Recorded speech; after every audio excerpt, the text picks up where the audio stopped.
I know that. Well, Music. yeah, this is north of the Mason-Dixon line, but there are a ton of country western fans, obviously country fans. But I think there's a lot of folks that like. It's good to switch it up every once in a while, right? Don't you think? Yeah. Well, my wife would not agree with you. Hey. Hey, Tony, you want to know where I really am? Well, I'm down on Scott Harrington's boat. oh man, Val, you rock it. You guys are going to fish. We're out fishing. You're going to fish for guppies or minnows or whatever you catch down there. Scott, how are you? Marlin. I caught a marlin. You caught a marlin. Wow. Yeah. Is that so? How big is a marlin? About 500 pounds. 500 pounds. What? How do you catch a marlin with like bait? I mean, what do you put like a shark on the bait? What kind of bait do you use to catch a marlin? Well, we were trolling with lures and outriggers, and the marlin hit a baited lure and one of the outriggers. We fought him for an hour and a half, got him to the boat, touched the leader, which is all that you can do because they're a release fish, and sent him on his way. Wow. Very exciting. Very exciting. Did you get pictures, Anyway, Scott? good morning. Good morning, Valerie. Good morning. Tony. Yeah. It's Good very morning. nice to hear you both. Yeah. Same. You too. So you headed back out today? No, I'm going to work today, Valerie. I start a new job today. I Wow. went to work for a company called Detail One, which is a boat detailing company, and I'm a laborer, and I'm going to work at the Cat's Paw Marina to start doing boat detailing. Good. for That's you. great. Hey, it's good exercise. Good for the guns. You don't have to lift those buckets of concrete anymore. They're rocky. Good, that's right. Good for the tan. Good for everything. Good for everything. I mean, they let you wear your Speedo down there at the. Are they going to let you do that, or is there no I Speedo? wear my thong and my tube top. It's nice. That's Watch those tan lines. standard issue. The uniform of the day. Tube top. Yep. Tube top and a thong, baby. Yeah. So we have a few guests on today. John, the amenable Armenian, is on at 7:30. I may have to give him a wake-up call. Last time he forgot us for a while. Yeah. No. He forgot us. Yeah. Then you have my great friend, Reverend Mapes, Right. who I worked with at Kmart when we were Oh, my both word. very young. Oh, my word. What a one in the wonderful, mall? wonderful man. What? That was the Kmart that was in the Hudson Valley Mall, right? The Kmart in the brand newly built Hudson Valley Mall in 1982. No, 1981. Wow. And I know that you put it on the website, so I can say it without being condescending or insulting. But his nickname was Stinky. Right. That came from when he was a kid. He's a great guy. So Stinky and I worked together. I was the toy department assistant manager, and he worked in shipping and receiving. And he's a great guy and a real asset to our community. Yeah. As our community grew, so did he. He and his lovely wife. I see her at the gym every morning, or did when I went to the MAC. And they're just real good people and real good community leaders. I am thrilled that he's going or has been put on the board of police commissioners. Yeah, Yeah, it's good. What a great person to be there. It's a good idea. Today is his birthday, Scott. Wow. Oh, my goodness. Yeah, so happy birthday. Happy birthday Happy to Don birthday, Mapes. Donald. Reverend Mapes. It's also Connie Gerendaris' birthday. Oh, nice. For those of you that remember Yeah. Emmanuel's Marketplace in Yep, Stone Ridge. great. It's Connie's birthday. So happy birthday, Connie, as Very well. good. And then at 8:30 we have Don Verity from Pamal Broadcasting. Did I say that already? I might have. You did, and that's another great Don. Yep, right, Fantastic. exactly. This is the Don, although John Maserjian probably didn't Don get and that. Don, you got. Don, John, same thing. We'll just call him Don. It's the three Dons. This is my brother Daryl and my other brother Daryl. Right. So, Valerie, do you want to just talk a little bit about, and then we'll ask Scott what's going on in Florida, and then somebody needs to pile on the governor, so I'm sure Scott will be happy to do that. Yeah. I'm ready. I figured you were. What's happening with Concern Kingston these days? Let's see. So the last time I try to remember this because I'm on every 2 weeks. So Right. We had, after our last show, unfortunately, we had another shooting on Saturday. It's broad daylight, I think 3:30 in the afternoon off of Elmendorf Street. And then the following Monday, we had another one, I think 11:30 in the morning over by the DEP building off of Broadway there. And I just got off the phone with Stinky, with Don Mapes. Unfortunately, there was another one last night off Elmendorf, and the man was shot in the arm. So he's pretty fired up. I think it's a good day to have him on. Him and I both share a very deep concern for what's going on in the city right now, and I guess the lack of the response. Well, he was at the vigil that you held for the young lady who was killed, the young child, actually. Yeah. So that's great. So good. We're looking forward to hearing from the Reverend. So Big Scott, first tell us about the pandemic status down there. What's happening with that? The plague down there. The plague did not come to Florida, number one, because we have reasonable, intelligent leaders here that addressed it in an appropriate and measured way. Yeah. I've gotten my first shot. I'll have my second shot on Monday. Good. They did such a good job. I have to tell you, kudos to our St. Johns County Rescue, which is our firefighters and paramedics, managed the clinic in giving out shots at a place called the Calhoun Center. What a well-run operation. Just well done on all counts here. We're normal. Everything's open. Everything operates in as close to normal a way as can be done, and things are well. It's all good. Good. I want to just comment, if I can, to Valerie's opening statement. What a disgrace! What an embarrassment that this plague has not yet been addressed appropriately by our leaders, and I'm so disheartened by that. So disheartened in that great city that I hope that Reverend Mapes, Donald, can take a leadership role there along with Brad Jordan and the other police commissioners to force the hand at City Hall to address these problems in a proactive and effective way. Or let's get someone in City Hall that can. Yeah, it's been frustrating to say the least, and I presume there's been some steps taken or some actions taken, but I'm not 100% sure of that. These things keep happening, and I think back in the day, Scott, and you can address this because you lived it and worked it every single day. There was I'll say a call to action to rally both the law enforcement folks and the community to say, hey, not in our community. And the response has been tepid, I think, for whatever reason. I don't know why, but it seems like shootings under any condition are unacceptable, right? I mean, that's not a civil society. Something that we had a lot of. God rest his soul, Jim Riggins was a wonderful police chief, and that was his city, and no one was allowed to police it, by the way, other than Kingston police officers. And they did an incredibly effective and efficient job. Yeah. And it was not allowed to fester and boil over the way it has. And when it did, it was addressed through proactive programs to fight the tides of the time. I know that's easy for me to say, and it's far more difficult to do now. Yeah. And God bless those young men and women and the old men and women who serve in uniform. Hey, you got your shot, dude. Some of them are my age. So they're doing the best they can. What they have yes, is a lack of leadership. Yep. They do not. They have the skills and the ability to take care of this. If someone in leadership would just allow that to occur, then it would be a far better place. And I don't know where that breakdown is. I'm not there to see it.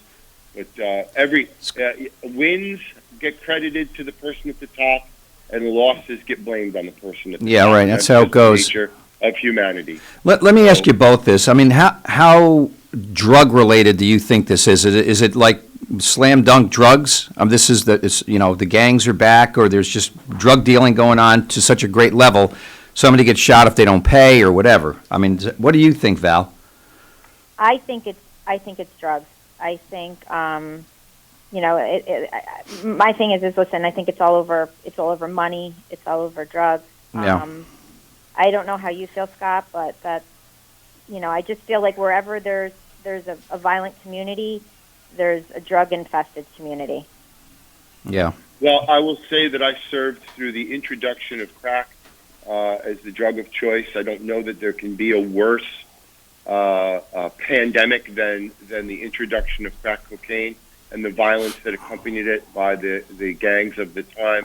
I think that this is a societal problem. When we're led by people who don't have an actual understanding of what life is like, what real life is like, how money is earned, how regular people go on about their way of life, then permission is given to criminals to conduct themselves this way. And once they have no fear of punishment or retribution, then there's nothing to stop them from conducting themselves like this. And that goes right back to the way we engage authority in our civil society. We are not allowing our authorities, our constitutional authorities, to police our civil society. And the rules are suspended. There's no bail. There's no punishment. There's no fear. You don't think that they talk about that amongst themselves? The criminals? They do, yeah. Sure, you can do this. I did it. I shot somebody, and I was out that night.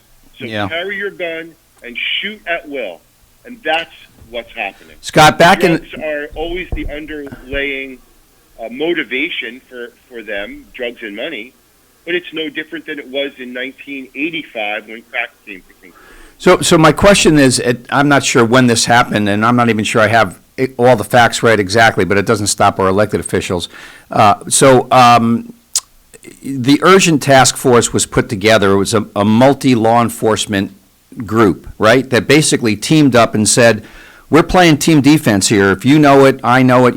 Can you speak to that a little bit? I don't know if you were around or you thought that group was effective in, kind of addressing some of these drug-related issues. Oh, they were incredibly effective. I never served on the urgent team, but they served us when I was there with the Kingston Police Department. It was multi-agency. It was the Sheriff's Department, Kingston Police Department, Town of Ulster, Saugerties, New Paltz. Members of all those agencies worked together as a task force, a drug task force. Yeah. They were very effective.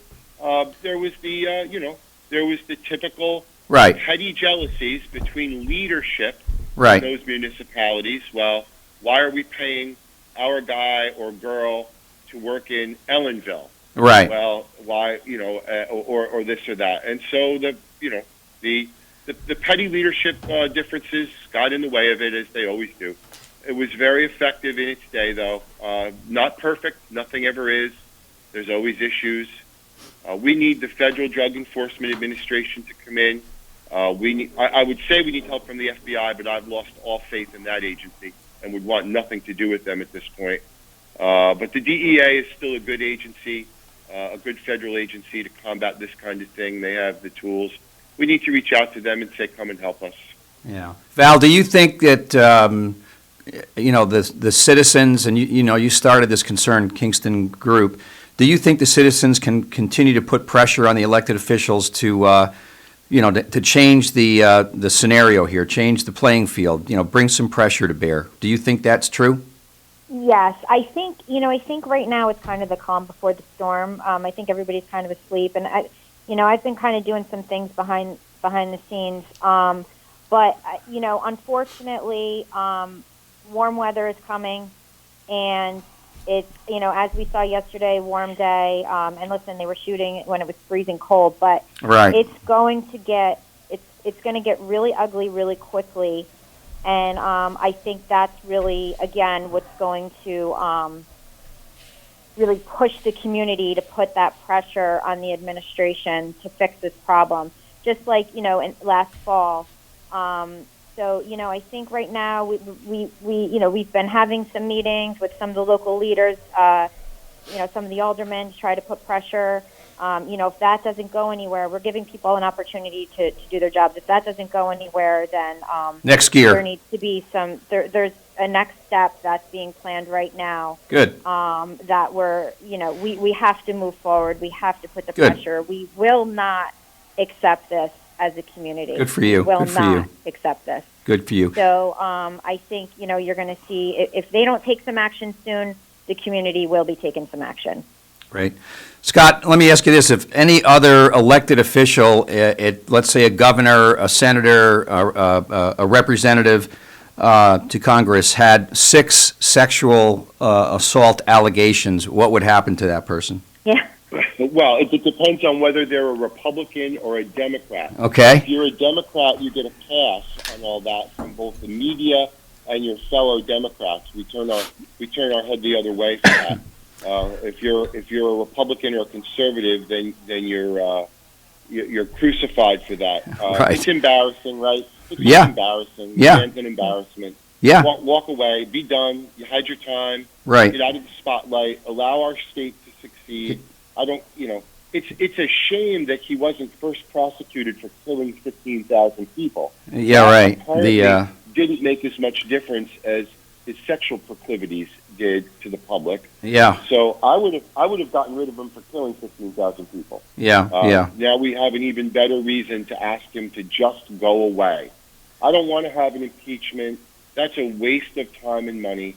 Just go away. Just retire. Well, that's not going to happen. Away. That's not going to happen. I think his arrogance is a little bit too much for that to admit any kind of wrongdoing or defeat. But, if there's 6, there might be 10, 12. There's a trend. There's 6, there's 60. Right, exactly. There's 60, I guarantee you. Right. Yeah, no, I kind of get that. And it's, I guess they're going to do an investigation. If this were to happen in a business environment, you would suspend the person from their job.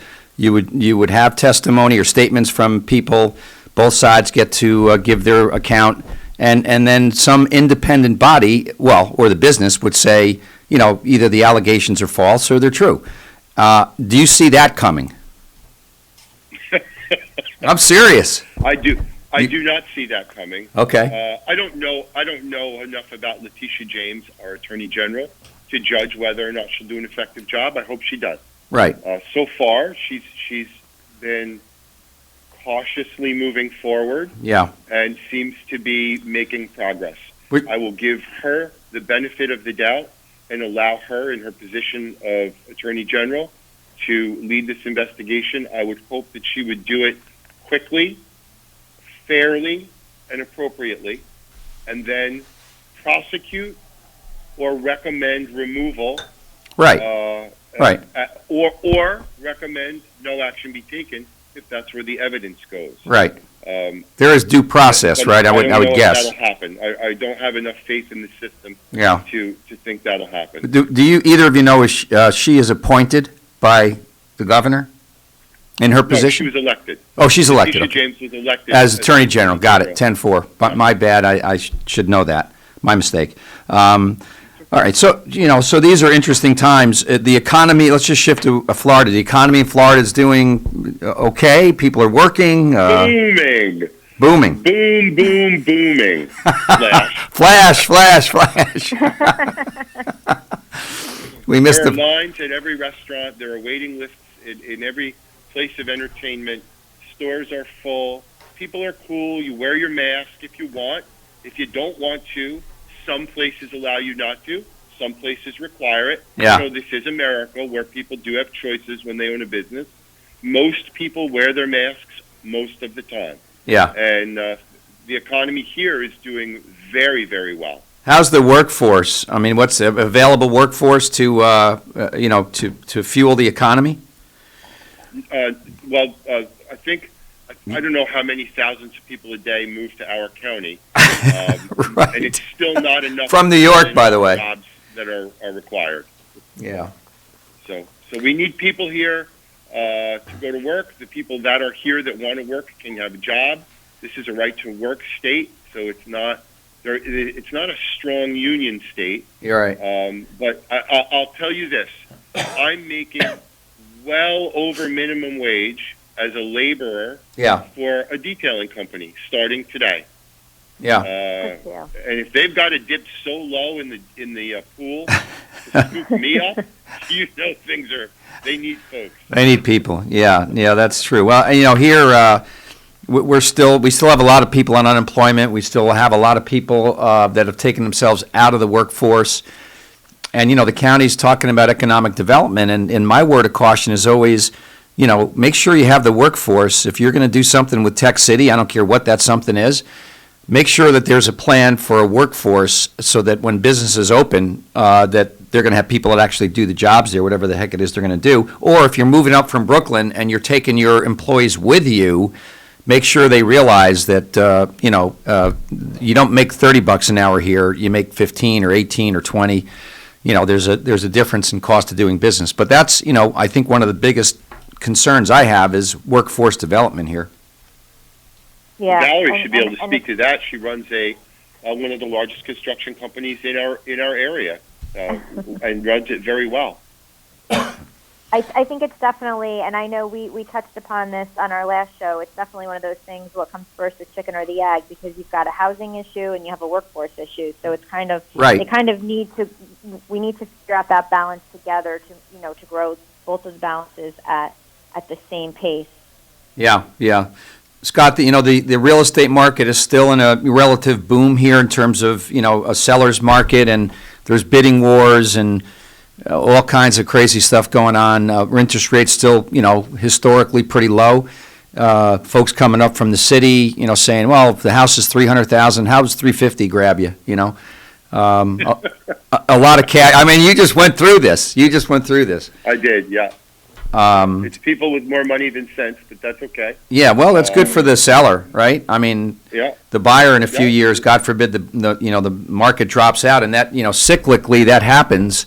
If anybody lived through the 2000s, we bought a condo, and that thing was overpriced, and the market in 08, 09 just tanked. After the recession. Yeah, sure. And we were probably. There's always a reckoning. There'll always be a reckoning. We were underwater for a while. Which side of that you're on when it happened? Yeah. My wife and I were fortunate, and many of our friends, we're fleeing. We fled New York, so we're many people are fleeing that region, not necessarily the state, the region, because of the way it's run. It's probably one of the most beautiful places in the world.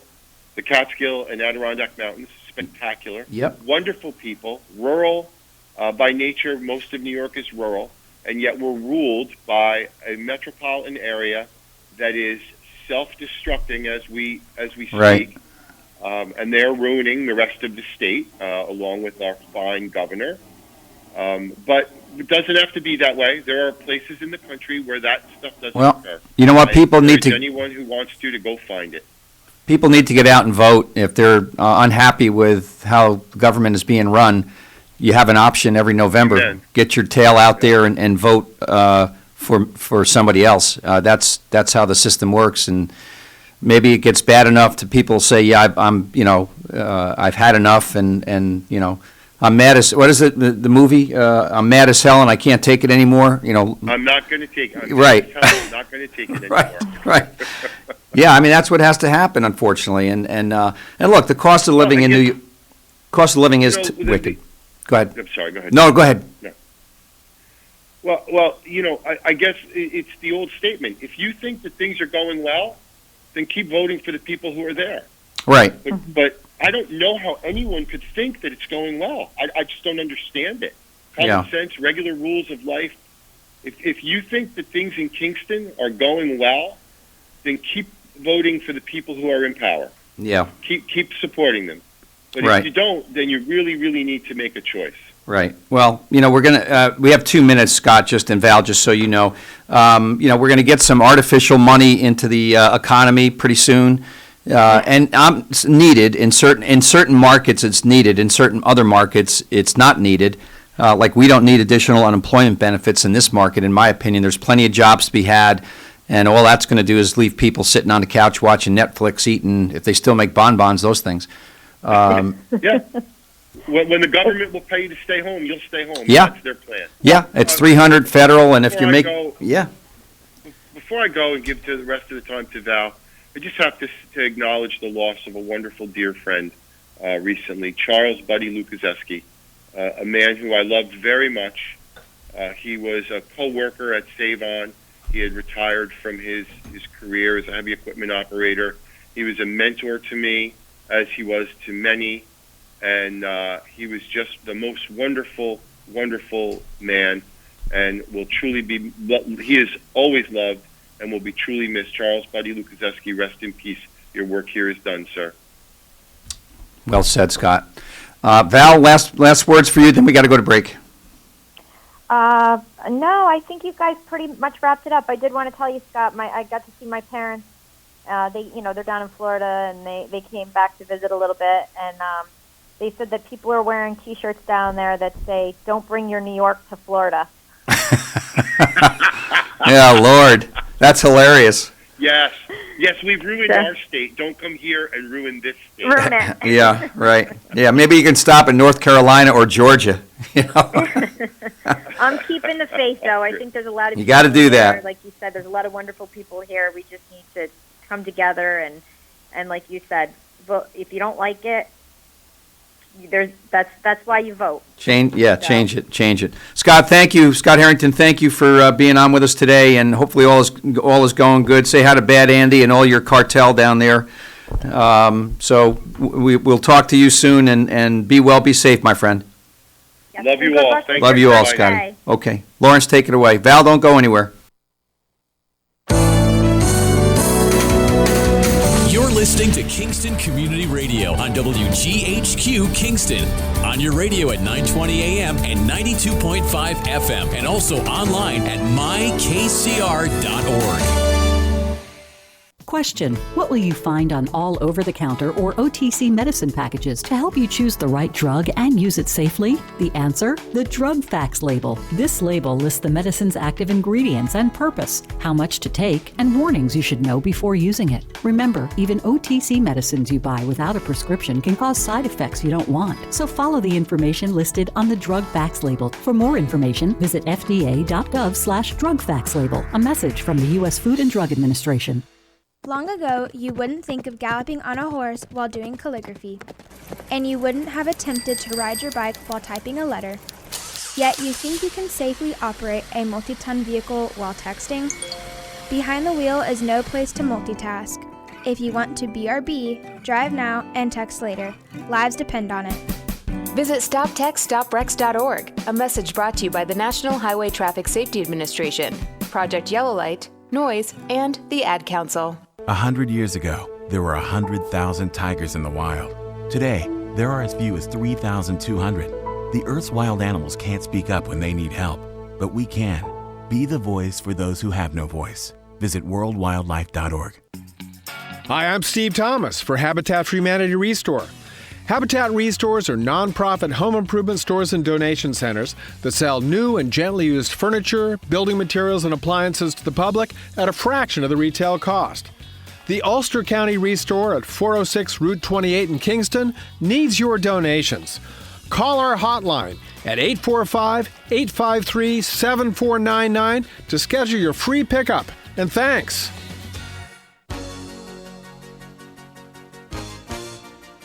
Hi, I'm Ruth Quick from Town of Ulster. I support Kingston Community Radio, and you should too.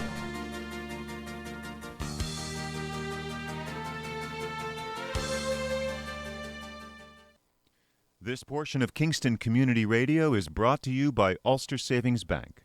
Visit their newest branch, conveniently located at the Ulster Commons Plaza in Lake Katrine. Experience the difference that local community banking offers with the convenience of another great location, easy access, plenty of parking, and a 24-hour ATM. Ulster Savings Bank, invested in community, invested in you. Member FDIC. All right, folks, we're back on. This is Thunder Thursday. This is Flash. Ba ba ba boom. That's that's our homage to Scott Harrington. Good morning, John Maserjian. How are you? Good morning to you both. How are you doing? We're doing good. We're doing Morning. good. Good morning, Val. Hi.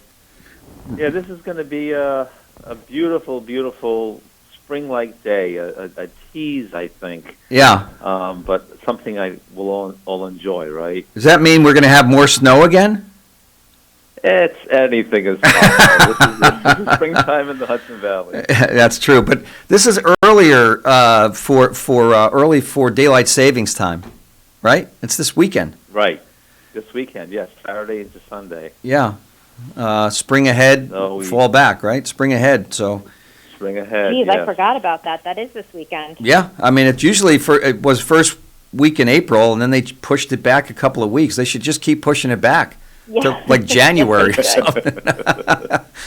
I don't know. Why do we even need it? I mean, it's not an agricultural society necessarily anymore, but I'm not sure. So how tradition, I guess.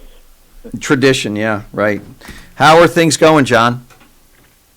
Things are going well. Okay. Over at Central Hudson, yeah. A lot of work taking place, as always. We always talk about that. There's quite a bit of system upgrades taking place. We're replacing aging infrastructure. We're getting the grid ready for accepting more and more renewables, which is in the state's energy plan. So a lot taking place there. Unfortunately, though, there's still a lot of scam activity going on, and I wanted to talk a little bit about that. Yeah, please do. Because last week was National Consumer Protection Week, and we are taking the opportunity to remind our customers to be aware of scammers. And we're in a national pandemic. We have economic impacts from it all, yet the scammers are still going at full force. Unfortunately, it's a sad thing, but I think over the years, more and more of our customers have become aware of these scams, and in fact, this is a national and even a worldwide problem. So, as customer awareness improves, the scammers have less of an opportunity to take advantage of folks. But if we have time, I'd love to go over some of the scams that are out there. Please do. And how folks can protect themselves. Okay, I will. Thank you. So there's something called a bill payment scam, where scams provide a phony account routing number to pay utility bills. So they'll say, you need to pay your bill, use this routing number to forward a payment, but it's not going to the utility company, it's going to them. And sometimes they'll say, if you pay using this routing number, you'll get a credit, or this is how you can obtain federal assistance. Again, this is a come-on to try to convince you to use their phony routing number when, in fact, it's not legitimate at all. Another type of scam is equipment or repair bogus fee, and this is where scammers call demanding a separate payment to replace or install, say, a new meter or a new utility device on your home. Utilities don't charge for these things unless it's a special program, but then you'd know about it. This is just all part of the service. So that also is unfortunately a popular scam. There's something called a smishing scam. Smishing. Not to be confused with fishing. It's an interesting verb. Yeah. Right. and that's short for SMS phishing. Phishing with a PH. Right, not Scott Harrington fishing. Right. Not right. And this is attempting to trick mobile phone users into giving scammers personal information via text messaging or SMS messages. And then also there's, of course, bogus bills, where scammers send suspicious emails that appear to be a utility bill, and they often use the utility's logo or color scheme. There are links that they invite you to click on, and those links can download a virus or a malicious software that can compromise your computer system or search your computer for personal information and send that off to the scammer. And then, of course, there's the scam where you're told that your utility service will be cut off momentarily unless you purchase a third-party credit card from a local retailer, these prepaid credit cards, and then provide them with the credit card number, and then they take that money and it's gone. So utility companies, including Central Hudson, are members of what's called Utilities United Against Scams, and that's a North American organization that encompasses the United States and Canada. And the companies together share information on the different scams that are taking place throughout their service areas and ways in which the different utilities are communicating and educating their customers as to, be wary of these scams. And one of the great things they do is they work with the telephone companies to shut down some of the 800 numbers or toll-free numbers that scammers are using to reach out and contact folks. And by shutting these down, the scammers don't have a way to conduct their business, so to speak. They can always reestablish themselves with a new number, yes. But in the meantime, this is frustrating their attempts to scam folks, and it does serve as a deterrent for reducing the number of scam calls that are placed by these organizations, I'll call them. Some of the scammers are domestic. Some are from overseas. It's very difficult to actually identify, capture, and prosecute these folks. We work with the New York State Police when we have information about where a scammer may be calling from or a phone number that may have popped up on someone's caller ID. But it's very, very difficult to actually apprehend and prosecute these folks. So the best defense is awareness, and that's what we try to do on a regular basis. So never purchase a prepaid card to avoid service disconnection, because Central Hudson does not require that or even accept these prepaid cards as payment. If anything seems suspicious, hang up your phone or delete the email, or even shut the door when someone is personally at your house, threatening with immediate disconnection, and call Central Hudson to confirm or verify what might be taking place. Often scammers will provide a phone number of their own to call. Don't use that one. Use the phone number that's on your utility bill or the one that's publicly produced for Central Hudson, which is 452-2700. That's 452-2700 to verify the claims that these scammers are making. They're tricky. They're wily. They've even developed a method of showing Central Hudson's phone number on the caller ID when they call. Oh boy! Which can really confuse customers when they're trying to figure out or identify who this person might be. But the bottom line is, if it sounds suspicious, if there's an immediate call to action accompanied with a threat, and you haven't heard from Central Hudson before about any of these issues, if something just doesn't make sense, then hang up the phone or delete the email and call Central Hudson directly to find out what the true status of your account might be. And never, ever give account information to a utility person who's, quote-unquote, asking for it, because we know what your account information is. We have that information already. Yeah, right. So if someone's asking, it's likely a scam. Val, any thoughts? So I'll leave it at that.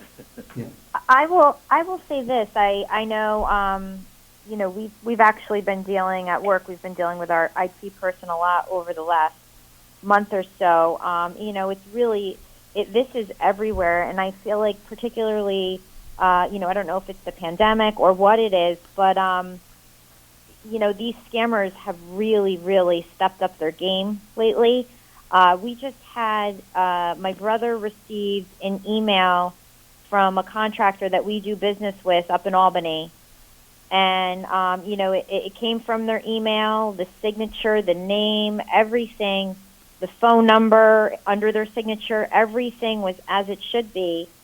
And it was, asking us about an interest in a job up in the Albany area, the type of work we would do, which type of work they would do. I mean, they knew everything. And, it went to my brother, and luckily he picked up the phone and he called the person, and it was a scam. Someone had gotten into their email, and I know, my father called the other, yesterday actually. He got a call about a closing, a house closing, and 2 minutes later an email came through from a title company in Texas, and luckily he picked up the phone and called, and the title company part was a scam. So somehow they're getting into people's emails, and they're really getting very smart. And the thing that scares the heck out of me is the extortion part of it, particularly when it comes to, if you're dealing with a business. I know my mom personally, all her pictures were stolen off of her computer, and they wanted ransom money for her to get her pictures back, and it's just a crazy world we live in. It really angers me when I think about it. Yeah. John Maserjian, is there a local remedy, or should people report this to anybody locally that I mean, non-Central Hudson, obviously you just mentioned that. If there's anything to do with your utilities, call the 452, give the number again, 452? 452-2700. 2700. So a Central Hudson related service line, yeah. But your thoughts? Any thoughts about not an email per se, right? You should never open up anything that looks strange or unusual. But let's say you get a phone call. Is there, in your opinion, is there a way to call somebody locally to say, hey, I just got this call, and maybe start a little data registry of these hackers, or what are your thoughts about that? No, absolutely. Well, first of all, if it's utility related, call Central Hudson. Let us know. Give any caller ID information or any information about the call that you can, and we'll get something out there on social media. We'll issue a news release. We'll try to get the word out that something is taking place. But also call your local law enforcement. Let them know what's taking place. Perhaps they've heard of this before. Maybe they have a lead, and this could help them identify and apprehend these folks if they're local. But more importantly, it helps community awareness by calling law enforcement, by calling the agency that might be that the scammers are pretending to represent. Allow them to spread the word that this is going on. It could be someone pretending to be from the sheriff's department, the IRS, from the Social Security Administration. Unfortunately, it goes on and on. Yeah.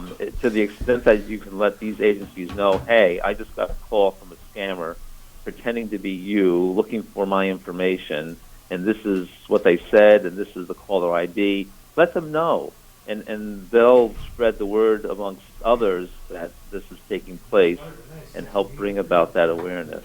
Great. Yeah, it's they must be successful because it seems like their efforts are increasing. So the tragedy is they are successful. Yeah. And there's so many folks out there who, it's not just the gullible or folks who are just right. Just don't know. I mean, there's some very intelligent, savvy people out there that are getting scammed because it's just so darn real. Yeah. And you just have to be really, really careful. Yeah, and thank again, you. if something doesn't sound right, just hang up and then call that agency using the publicly posted number to find out what is taking place. Is this real? I just don't know. Yeah, I mean, it's like, what do you want to be when you grow up, Johnny or Sally? Oh, I want to be a scammer, Mommy and Daddy. Where does this stuff come from? I mean, it's just unbelievable. It's insidious and it's terrible, and it's part of our society with the World Wide Web. I mean, I think that's how it pretty much came to be, and the phone calls are incessant. I mean, thankfully some of these, like my cell phone says spam risk. When it, right. So you have a little bit of key that this is not a number, and if you don't recognize a number, typically just let it go to voicemail. Don't pick it up, and that does happen. And if it's a legit person, they're going to leave you a voicemail. If it's a scammer whammer, they're not going to, Not gonna do, or what they have these robocalls now, these scam robocalls. Right. Almost every day I get something about the warranty in my car. It's like, please. Yeah, right. This is annoying. Yeah, no, it's just. Yeah, thank you for bringing this up, because it's really an important subject, and our listeners should really pay close attention and not be sucked in, by any of this. And I've occasionally responded to an email with some unsavory words, but I probably shouldn't even do that. It just makes me feel good. And I call you blankety blank blank, hacker, spam, or something. Probably wouldn't pass. Well, think of this too.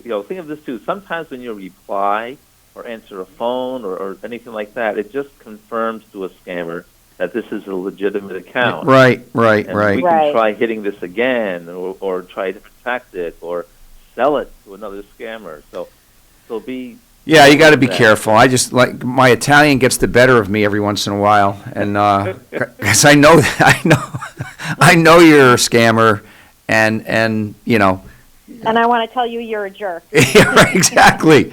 But different four-letter word. That works too. Yeah, that does work too. But it's you got to use common sense in these things for sure. And again, if it like John is saying, if it sounds or looks suspicious, it probably is. It's funny because when we list our email addresses. For our Italian, Ulster County Italian American Foundation, on our website. If people want to, email, which is probably not a great idea. There's another better way to do that. But, we've been, I'll say not hacked, but attacked. And it looks like, Les Lombardi is sending you an email and he's saying, I need to talk to you right this minute, And it's like, okay, I know that's not Les.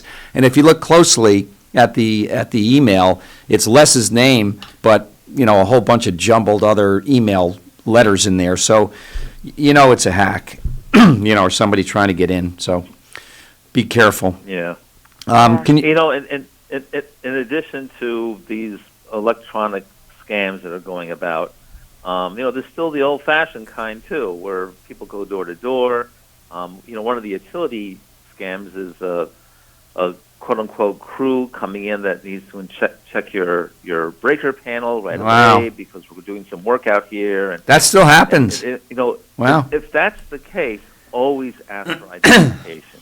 Always, especially if it's Central Hudson will always give identification badges quickly. You can say, "Hold on, let me check with your headquarters to make sure that you're supposed to be here." Close the door. Call Central Hudson. I have two guys sitting in front of my door. They say they need to get in. Are they legit? And we'll confirm that for you. That's a way of doing it too. That's happening right now locally. That people are actually showing up at their door pretending to be Central Hudson workers. There have been cases in our neighboring utility, Orange and Rockland, where scammers scary. came into. That is very scary. Yeah, it's very scary. And once they're inside the house, they can steal something or worse. So it's something to be concerned about. Absolutely. Yeah, that's really disconcerting. It can impede a lot of the good work that we're trying to do. Not only is Central Hudson out in the community doing a lot of work, we have contractors doing this work. And they'll knock on doors and let people know what's going on. And so that's legitimate, but, scammers could take advantage of that knowledge and kind of just pretend to be a part of that. So always ask for identification. You can always call Central Hudson to confirm and verify that they are indeed who they say that they are and supposed to be there. You just can't take the chance anymore. It's very unfortunate. But again, awareness is key. Got it. If people become more savvy and knowledgeable about these scams and are taking steps to protect themselves, then hopefully that might reduce the amount of scams that we see taking place. Great. Well, John Maserjian from Central Hudson, thank you for this last half hour of alerting people to some potential danger out there, and we're all consumed by the pandemic and looking for a vaccine and coming out of a bad winter and what's the economy going to be doing, and all of a sudden our defenses are down and we might be victim of a scam situation because we're distracted by the world, right? Right. That could be absolutely right. That's an important message. Unfortunately, we have to keep our guard up. Yeah. And it's the way we all. It's what we all have to do to stay safe. It's like you have to continue wearing masks even though the vaccines are rolling out and continue our social distancing. But with these scams, you have to keep up the awareness and it'll be better for all of us if we do. Great. All right.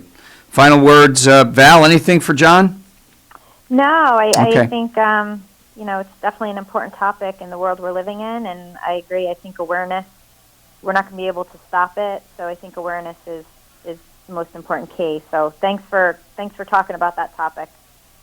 Great. Oh, my pleasure. And, John- and thanks for your sharing your experiences as well. I think that's really important for the listeners to know that there is activity out there, and any of us can fall victim pretty easily. So Great. Thank John, you. please extend our thanks to Chris Gregory and the folks at Central Hudson for supporting KCR. We sincerely appreciate your underwriting, and it's important to us, and you're an important guest to get the message out. So please share our thanks.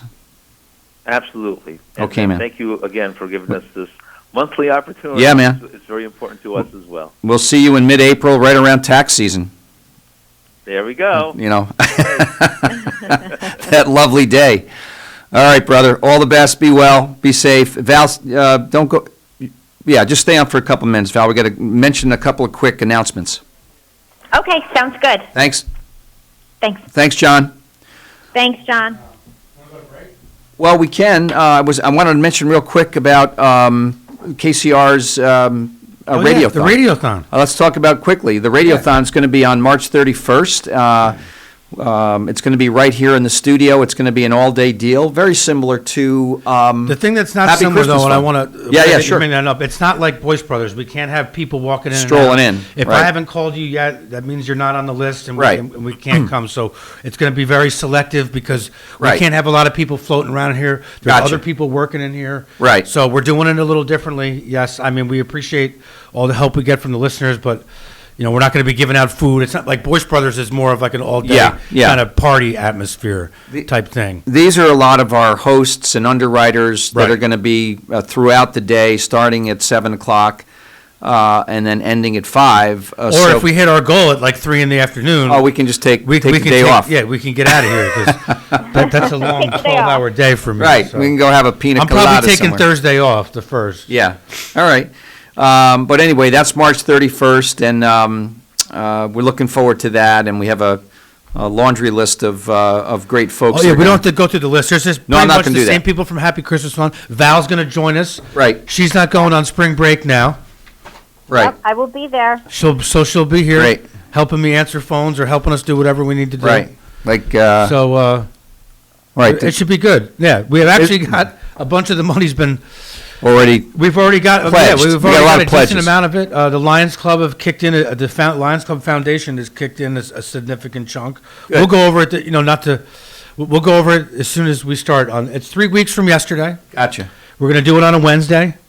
It also works out for the Wednesday crew because it's the 5th Wednesday of the month, and they don't have any guests for the 5th Wednesday of the month anyway. Right. So I figured, hey, you get the day off. Right. And Greg Chorvis and Bob Circusano, they're going to come on.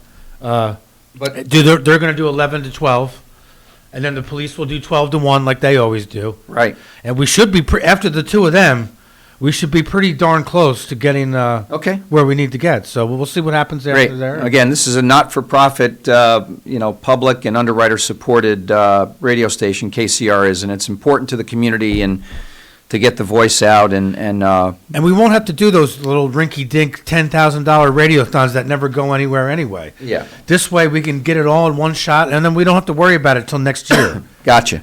So I think it's going to be, I don't know why I didn't think of it sooner. I think it's going to be great. We definitely need it because me and my mom are running out of money to kick into this place. So Gotcha. So it's all good, but I'm looking forward to it. I think we should have a good time.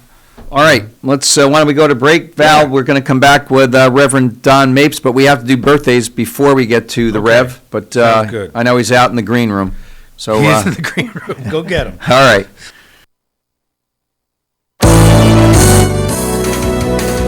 You're listening to Kingston Community Radio on WGHQ Kingston.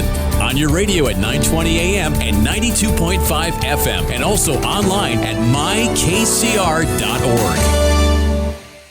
Think fast. In the short time it takes to listen to this message, a small flame can turn into a big fire. Several minutes more, and thick, poisonous smoke may have filled your lungs and reduced your ability to respond. Give it 5, and your entire home may be filled with flames. Keep breathing. We got you. Don't let your world go up in smoke. Have working smoke alarms and practice an escape plan for you and your loved ones. Learn more at usfa.fema.gov because fire is everyone's fight. At St. Jude Children's Research Hospital, we're fighting against childhood cancer every day. At the heart of this battle are our donors. Most of us want to make some type of difference in the lives of others. St. Jude does miraculous work. The fact that no one has to pay, it's a place where everyone is treated as an equal. Everybody is welcome here, and it doesn't matter your religion or what part of the world you're from, all that is taken away. It just gives you some hope.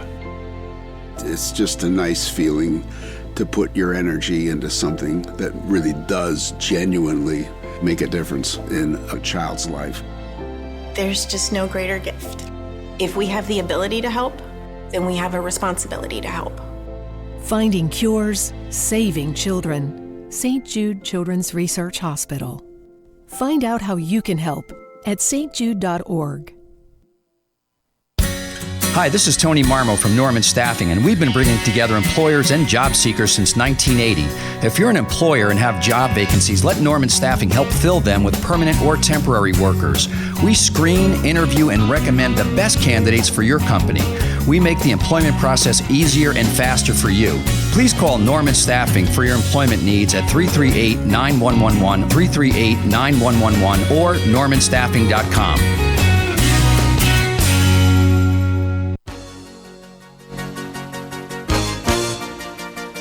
Hi, this is Winnie from the Rosendale Seniors, and I support Kingston Community Radio, and so should you.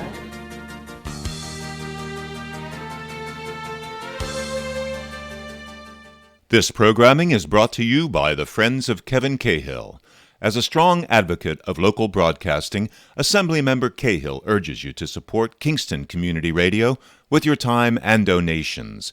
Your contributions keep KCR vital and on the air at FM 92.5, AM 920, and on the web at mykcr.org.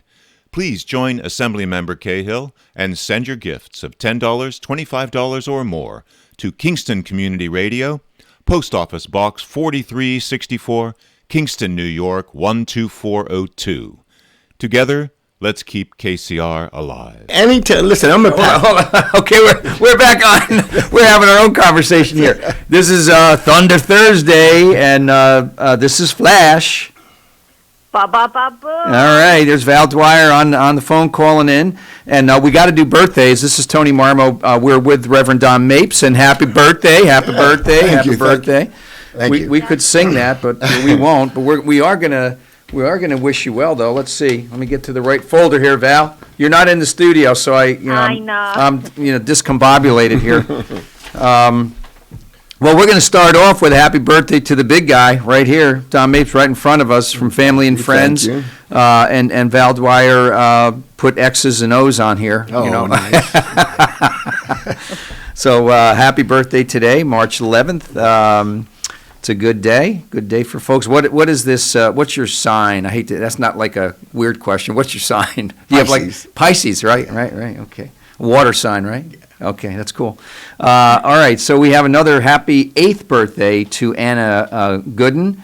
We love you from Mom, Dad, Michael, Chloe, and Emma. I'm sorry to tell you this, brother. The winner of the delicious cow pie from Boyce's Dairy Milk House, 62 O'Neill Street, is the 8-year-old. Anna Gooden won the cow pie. Congratulations, Anna. So your mom and dad can pick up the cow pie from Boyce's, and we thank Boyce's for supporting KCR over these many, many, many years, and I hope you have a great day. Thank you. I appreciate it. I know there's a lot in your mind. Val, do you want to talk to your friend and our friend? I consider you my friend as well. Yes, I've known you a long time. Yeah. Yes, sir. Val, take it away. Sure.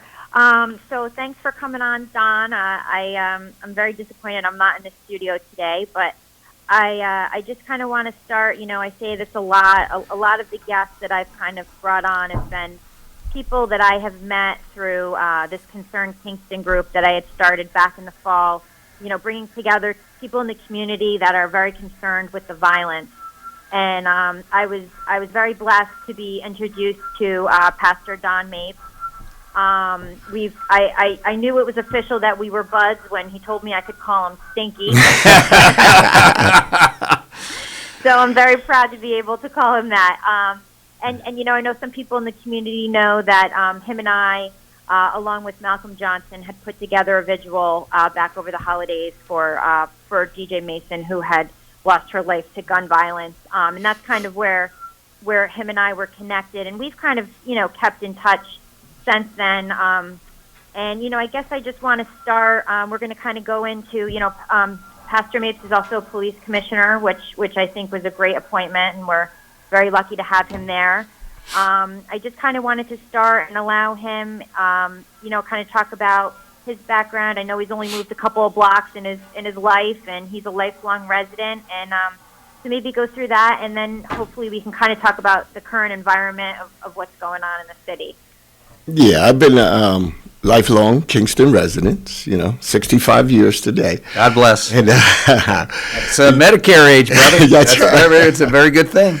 Yeah, and I love my city. I've always tried to be active in the city. I sat on the community development board. I was on the zoning board. I was a football coach for 16 years. Wow. And did the jail ministry for 2 decades, here at the Ulster County Jail. And everything, and I grew up on Van Buren Street, so the DJ Mason thing is very dear to me because it was only right next door. I was at 62. She got shot in 60 Van Buren Street where my friends, the Dasseys, used to live. And so I've, from there, I bought my first house on Clinton Avenue. Now I live on Cedar Street, so I only went like a couple blocks. Yeah, a couple blocks area. But I have so many friends. Joe Fay from the Boys Club, I just seen him. I knew him since we were 5 years old. Right. A lot of people don't have friends that long, no, that's especially true, in this man. day and age. That is true. These kids unfriend each other. Right. I have lifelong friends, and I just love my city, and I'm very disturbed about the things that are going on, about our city, but most of all, I'm disturbed about the unresponse of those who are in power. The mayor, we had this young lady, died December 17th, and we've had 3 or 4 shootings, all right, since then, with no response. And my thing is, how many more of our children have to die before people react? How many more? And Go ahead. And I know, Don, you and I spoke earlier this morning, and I know you know there was you had told me there was another shooting last night, and a gentleman was hit in the arm. Is that? Yes, he was shot in the arm. Yes, he was, but it wasn't fatal. But, he was shot in the arm. And I have, as a pastor, I have a constituent who lives on Elmendorf Street. Her name is Michelle Whitaker, and the shootings on both sides of her house. She's like hostage in her house. She don't want to let her kids out, don't want to let the daycare kids out, don't want to let her grandkids go out in the backyard in fear of somebody shooting. I mean, this is Kingston, New York. You drive out on Kings Highway, they got cows and stuff out there. This ain't right. This ain't the Big Apple. This That's ain't the right. Big Apple. This ain't Fort Apache in the Bronx or something. Come on. And we need a response. We need, the silence of the mayor not saying anything about these shootings. Come on. How many, like I said, how many more children have to be affected? How many more households got to be affected by this? Until you do something. When you have all the resources, you got county resources, state resources, federal resources, you have everything at his fingertips. So what would you say is an appropriate response that could be, or a position? What should be? We talked about this a little bit offline, but I'm curious. I want what do you think should happen from the mayor's office? What kind of specific action should happen, do you think? Well, first of all, you got to stand up and say, I denounce this gun violence, and come with a plan going forward on how we're going to deal with it. Okay. My plan is to get the mayor, Kevin Cahill, because of the bail reform, that definitely needs to be revised. All right, I went to his office when little DJ got shot. I just was there last week, and still, I haven't heard from him as well. I understand what they were trying to do, but you got to revise it and see how this is affecting your community. So him, Pat Ryan, Sheriff Tinty, Sheriff Figueroa, Captain Appleton, we need to come to the table and sit down, collectively. Delgado, because he got an office right here on Clinton Avenue, as the leaders of the community, come down, sit together. Have a big press conference maybe and say, we're not standing for this anymore. We're done. Listen, yesterday was the first day of 60 degrees. What's going to happen when it gets during the summertime? If we don't deal with this right now, I mean, it's just going to get worse and worse. And we talked about this too. This is not an ethnic, racial. No. This is we're all in this together. Right. This is our community. Yes. And black, white, green, pink, orange, blue. Muslims, Christians, Jewish. It doesn't matter. It doesn't matter. This is not. We cannot stand for this, and we have to be united. Yes, right? and when I was up to the stadium, I used the analogy of the body. If you have a broken ankle, your whole body's going to be affected by it. This is affecting the whole body of the community. It's affecting each and every one of us, and right now it just happens to be in that area, but who knows? Because they're shooting out of cars now. The other day there was like 7 or 8 police cars by my house because my son-in-law has a BMW. So they were shooting out of a BMW, so they questioned him. So it's affecting everybody. In that type of sense. Val, we earlier with Scott Harrington on the phone, we talked about the possibility of, likelihood that this is drug related. You want to address that? Is that question to myself? Yes, I'm sorry. Yeah, it was to you. Oh, yeah. Stinky and I have been have talked about this a little bit. I don't want to speak for him again. I truly feel, the other piece of this is, and the other piece that the officials aren't talking about is we're losing people every day. Just last week, we lost 2 people to the overdose crisis, the opiate crisis. And so there's 2 sides to this. I truly feel this is drug related. I feel, I was speaking with the troopers when they were up here during the Blue and Gray program, and they told me that the heroin that might go for, let's say, $30 in Newburgh is going for $50 up here, because the further you get away from the city, the higher the value is. So this is a business for them. If they're going to make this if their profit margins are going to be larger up here, and we have a mayor who's allowing this to happen and who isn't standing up and waving his arms saying, no, this has got to change, they're going to continue to do their business here. So I do wholeheartedly feel that the drug problem, I mean, there's a lot of money to be made in drugs. So I do feel as though that's a lot of the problem. And then, we've also been working, our group has also been working on the other side. We have a lot of at-risk children, and so that's kind of more the proactive approach is the Mentor Me program. We had Stephanie Doyle on there on our show. Is, giving these kids other opportunities than the streets and the guns and the gangs and the drugs, letting them know that the community cares about them and there are other things we can do. So, I feel as though the community is really doing its part in trying to help these children during the pandemic. And I think it's extremely disappointing that the leadership of our community isn't doing their job and we are being failed. I think it's time that we all put the pressure on them. This is not acceptable. That's true.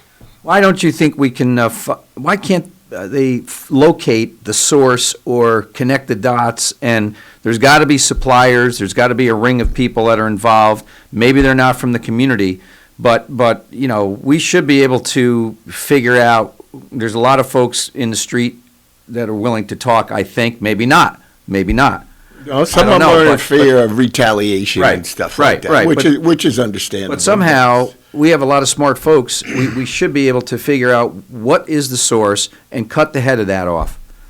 Just stop it. I mean, that might be pretty simple to say, but maybe harder to do. I get that. But, like I was saying earlier, the whole thing of it is we have the resources with law enforcement. In this day and age that we live, technology, and all that other stuff, you just got to call for help. Right. There's an elephant in the room. Stop acting like there's not an elephant in the room. Yeah. It's in the room and it's causing damage. Like I said, how many more children have to die? This guy got shot in his arm. And, like I was saying about Michelle, I mean, people drop their kids off. What if it happened to be early in the morning, somebody got a beef with somebody and somebody's dropping their kids off. Their kids get shot or they're just leaving the house and they get shot just because going. Right. None of us. What happens when UPAC opens and people want to go and just see a show? They shot on Thomas Street over there where the parking lot is where they park. I mean, this is getting ridiculous. You have to say something. You cannot sit unresponsive to this because silence is just like condoning it. If you don't say something. That's exactly it. The silence is saying, it says a lot.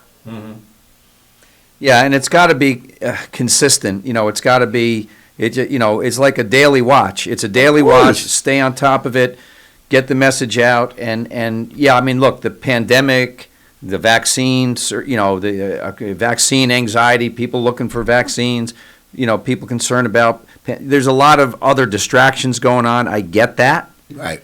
But I would say that this is the top of the heap. Of course. This is top. This top issue to address in this community right now. Yes, no doubt. Yes, you can't. We can't. I mean, we can't turn a blind eye. I mean, I hope. I don't know who's listening, but I hope all the community leaders. I hope all the other pastors hear about this and say, okay, what are we going to do collectively? Like you said, this is a community issue because it affects our whole community. Right. We're a community. When I was up there speaking, that's what I said. I said the police are part of the community. The businessmen are part of the community. The professionals, the doctors, the lawyers, we're all community. And sooner or later, it's going to affect all of us because when it comes to our house, that's when people respond. But we don't want that. We don't want it to come to our house. Listen, I got a 5-year-old grandson that lives right down the street. As soon as he sees my car go in the driveway, he comes running. Right. And, I'm not, one of my biggest fears is if you're riding around shooting bullets. Stray. Exactly. So we got to think about this, as a whole, as a community. But I want the leaders. I hope they're listening, and I hope somebody goes back and tells them, okay, that Donald Mapes was on the radio. He's very upset about your silence, and you act like you're unaware when you know what's going on. Kevin Cahill grew up in. We went to school together. This is his city too. Come on now. Yeah. Yep. Come on, Kevin. Do something about this. Yeah. Bring Como down if you have to bring him. Bring him to the meeting too. calling all the officials. Let's set this meeting up. Let's stop acting like this is not a problem. This is a big problem. I'm calling you all out. Don't be derelict in your duty. Do your job. Yeah. You're an elected official. The people are crying out to you. Do the job that you've been elected to do and what you said you would do when it was election time. Yep. Absolutely. We had Ulster County District Attorney David Clegg on with retired Judge Don Williams and I a couple of weeks ago, and my buddies. Yeah. But and it's clear that the bail reform is a problem. Yeah. Is not a deterrent anymore. No. It's like, okay, who cares? So that went way too far. The pendulum swung way too far the other way. Yeah. It's got to come back to where it should be, and if you do something that's bad, you're going to go to jail for it. And I agree with it on the smaller crimes. Right. And my thing of it is, I'm not saying, okay, get rid of bail. Let's revise it. Let's look at the merits and how this is impacting communities, and then say, okay, we got to draw back on that, or we got to pull back. It's just like any business. As a pastor, we do things in the church, and every year with my leaders, we say, okay, what's working and what's not working. Let's stop. It's no different. Every company, every business sees what's working, what ain't working. They stop doing what's not working, and this gun violence is an area where bail reform is not working. Correct. And one of the things, Tony, I've said to Don is, let's be the leaders. So we are not the only community in this state that is really suffering from the bail reform. And has seen direct violence as a result of it. So Kevin Cahill was a sponsor of that bill, okay? Let's, as a community, say, listen, this isn't working for our community, and we need to fix this. We need to go back to the table. He needs to sponsor a bill to amendment or whatever that might be. But if we're the first to stand up, I can guarantee you there's going to be other communities that are going to stand up with us and say, yeah, you know what? This isn't working for our community either. I know that because I'm I follow a group of local local police departments all through New York State that they all feel this way. I mean, this is not just a Kingston, New York problem. Right. And so we really should be the leaders to stand up and say this. Yeah. And there's power in numbers, and then other people jump on, and this is how we get things done. And it's extremely disappointing. Like Don said, he's been to Kevin Cahill's office twice. The phone call has not been returned. This is a real problem. It takes all of us. It's not just everybody as a team needs to come together. The community, all the elected officials, county level, city level. And we need to give the police department the support that they need in order to fix this problem. Yeah, agreed. Val, give some contact information for you or your Facebook page of Concerned Kingston. So I know you have a few thousand followers, but I know you want more and want more people in the community to be involved. Can you just give that contact info? Sure. Yep. So our Facebook page is Concerned Kingston. And so you can reach us there, or feel free to, if you're on Facebook, message me personally. It's Valerie Arold Dwyer. If you want to get involved, I can certainly add your name to the list. And I know Don and I both agree that if we don't see something shortly here, the community is really going to have to get together, and we're going to have to be pretty vocal about making sure our voices are heard, because we can't. Spring is coming. It's going to get worse, and we cannot bury another child in this community. Yeah, I mean it's exactly, because like I said, I did DJ's funeral. I did the other kid DJ that got shot by the Cedar Street store. Right. Myron Moy. All right. I coached him in football. I know his family. So because of my ties in the community for so many years, that people, know me and respect me, but it's so hard, as a friend, as a pastor, to bury people's children, to see the pain in their eyes, and to know this didn't have to be. Exactly. Exactly. This doesn't have to be, and that's the biggest point, that this doesn't have to be. Open your eyes, open your ears, and open your heart. This is a humanity problem, right? We're human beings. Let's start acting like it, and caring for one another. We are our brother's keepers, regardless of what it looks like. And we, as a community, has to think about it, has to look at it as a whole, so we don't have to bury no more children, or no more teenagers, no more young adults, no more. But the message also has to go out that, listen, if you're going to keep participating in this, there is going to be, consequences to your actions. We talked about having a model to follow, which I guess that was maybe in the mid-'90s. I'm not sure exactly when that happened. The Urgent Task Force, where all the law enforcement folks came together and marshaled their forces and said, hey, we're better together than we are separate. Exactly. And we have ears all over. We have eyes. We have systems.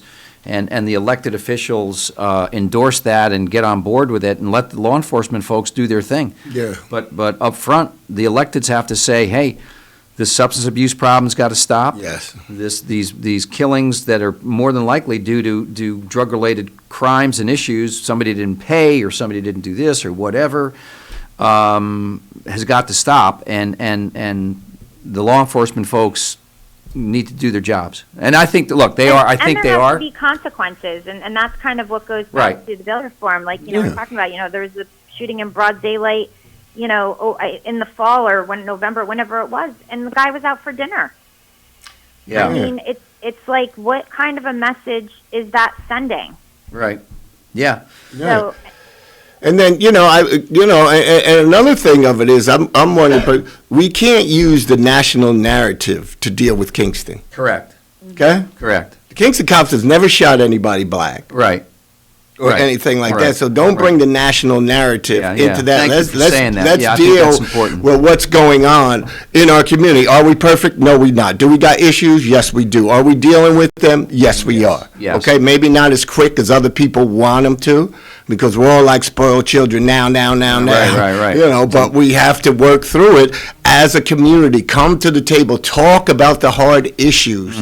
And what are we going to do about it? Listen, everybody's not going to be happy. Everybody's not, going to be satisfied with, the end result. But if we never come to the table, it's never going to get resolved. And that's all we're asking. Come to the table. Have a civil discourse about it. Right.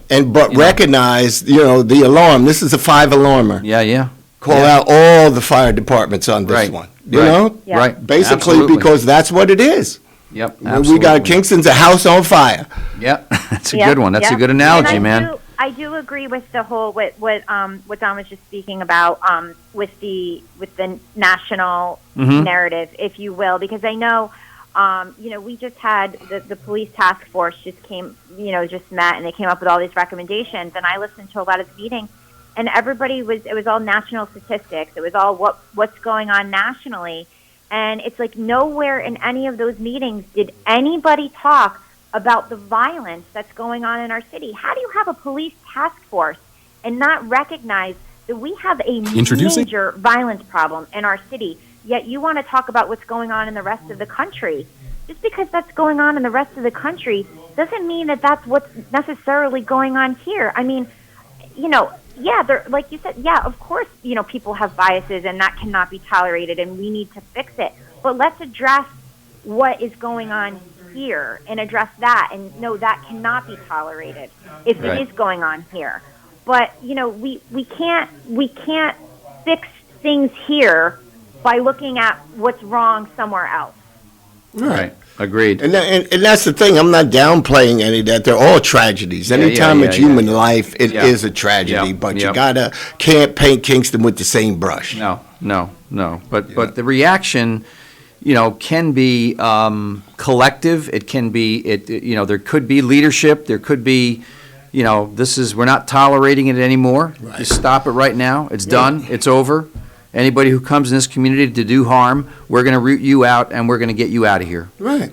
Period. And you know, and like Val was saying, why not us be the model? Yeah. You know, Yeah. for the rest of the state or even the community, the world, whatever. Think big, right? You gotta think that big, we man. gotta the statement is made that the people in Kingston are not going to tolerate any of it. The drug trafficking, the violence that goes with it, and the deaths that go with it. So every people will know if you're going to come up the through, you're going to bypass Kingston. Yeah. Okay. Because Yeah. then people that live in that city are not going to tolerate any of it. Right. Yeah. Exactly. Send the message. That's exactly what Yep. it is. It's all about the tone at the top. Yep. And the tone at the top is not being set right now at all. Yeah. It's not a passive role, it's an active role, right? Of course. And like I said, as leaders, we all got to do things that we necessarily don't like, but that's what leadership is all about. That's why we're called leaders. That's right. Because we lead.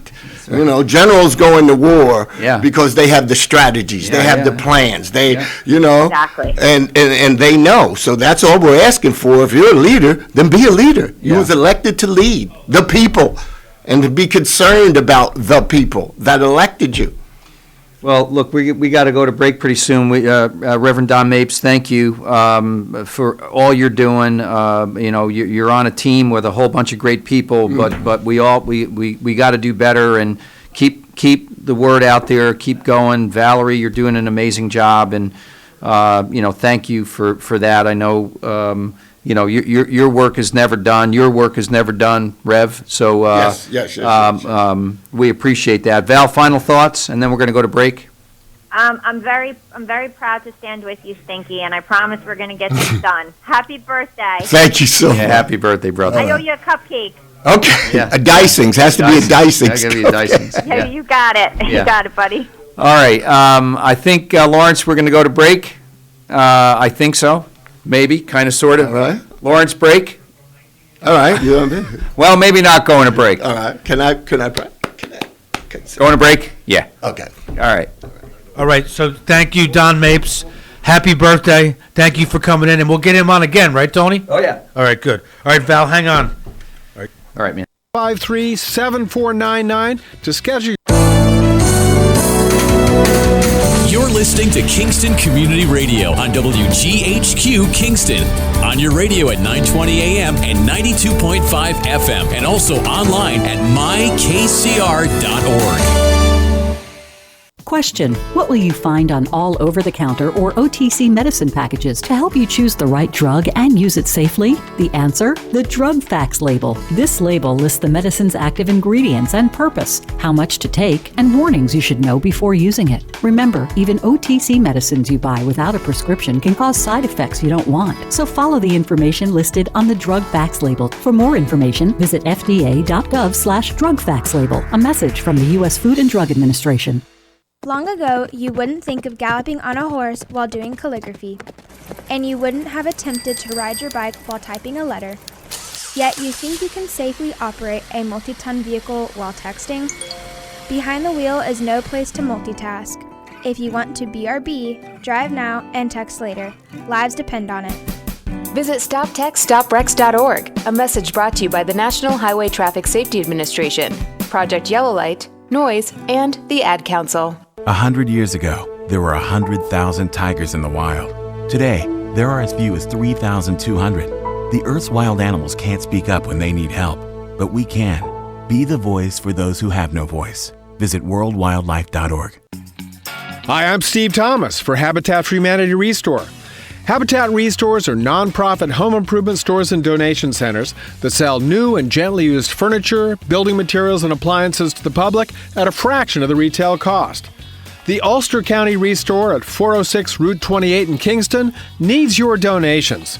Call our hotline at 845-853-7499 to schedule your free pickup. And thanks.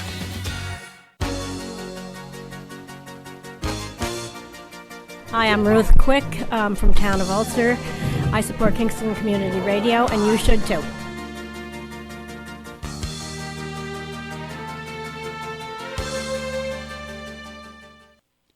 This portion of Kingston Community Radio is brought to you by Ulster Savings Bank. Visit their newest branch, conveniently located at the Ulster Commons Plaza in Lake Katrine.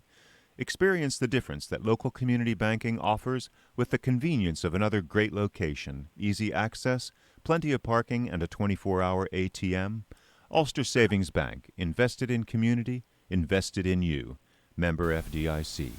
All right, folks, we're back. This is Thunder Thursday. Flash. Ba ba ba boom. There's my flash and boom. We're not doing that in person. This is Tony Marmo, and on the phone with us today, just for today.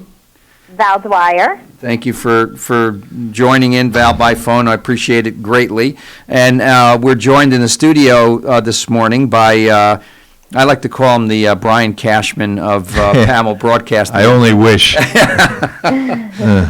Don Verity, and you do have an official title with Pamal. What is it? I'm the station manager for WGHQ here in Kingston, as well as WBPM. Okay. And there's a couple others in there, too, down the line. But my charge is to keep this station on track and make sure that we're doing what the community wants. Good. Well, that's good. Great. And I know you've been in the radio world for 41 years. Unbelievable. 41. There was a couple of detours along the way, but I stayed pretty much in the same kind of business. Yeah. So. Val, you were around then, right? No. What year was it? 41 years. Yeah. Yeah, I'm gonna be 44. So I was just. Oh, I didn't know that. Okay. Good for you. Good for you. Okay, so you were just a wee tyke then, but I was just a wee tyke. yeah. But Don has seen a lot and done a lot in the radio world, and we're here to talk about a change. What do you call it? The theme of 92.5 is going to change. Yes, we have a big announcement to make, and I figured I would do it on your show. Great, 'cause, we appreciate that. You and I have a history as well, so I figured this do. would be a comfortable place to do it. Highland history, yes, we Right. do. Before we get to that, though, I'm curious. 41 years of radio. What has been the biggest change, in your opinion, going back to when you started to where we are today in radio? Would you say? Yeah, there's a lot of changes. I've always said to people, radio is synonymous with change. It has to be, as the drift of time goes by and things change, music changes, opinions change, and radio's had to kind of bend and weave with that. I would have to say, for me, is the corporatization of radio. It was very much a mom and pop business back when I started. Right. And then the FCC relaxed the limits that they used to have on ownership. You could only own 7 AMs and 7 FMs across the country. And they took that all apart back in the 90s, and then corporate people started merging and so on, and then you had these behemoths like Clear Channel that came about. CBS and some of the major networks acquired more stations, and so what used to be a mom and pop business in Kingston, these Prime stations example. certainly were. Yeah, the Maxwell family. I mean, they were a prime example of that.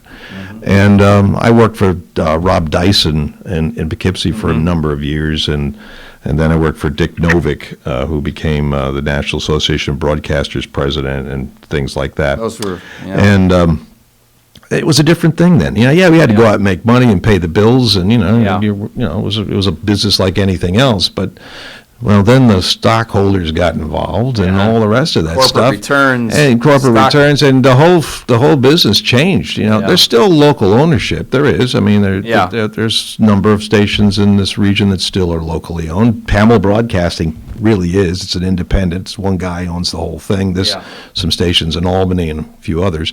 But for the most part, it's very corporate. And so that changes the dynamic quite a bit. Yeah. And the stress level, too, I might add.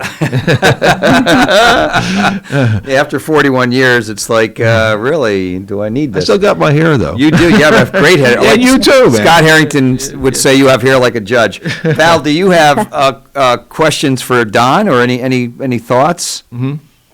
I'm just curious. I think about, we're saying all the changes, and, one of the things I think that's changed so much in radio is XM radio. And I just didn't know how that has kind of impacted, the business of local radio or. So subscriber radio, paid radio, right? That's not the only thing that's out there. Right. I mean, you can listen online to things like Pandora and Spotify. You can you can program your own thing and put your own loop of music together. I mean, you remember back in the day, cassette players were big in cars and CD players are big in cars. And do I date myself and say 8-track? Remember those? Yeah. So I mean, there's been a lot of different things over the year, but here's the thing. And this has held true now for at least the last 10, 15 years, is 92% of the United States population still listens to plain ordinary terrestrial on your radio. That's it. There are all these other alternatives, but they don't provide some of the same things. Yeah, Sirius XM is a subscriber service, and they have grown. They've done very well. I even have it in my car. Yeah. But the fact is that they really haven't impacted local radio really at all. And the other thing being is what we're most concerned about is that's not advertiser supported.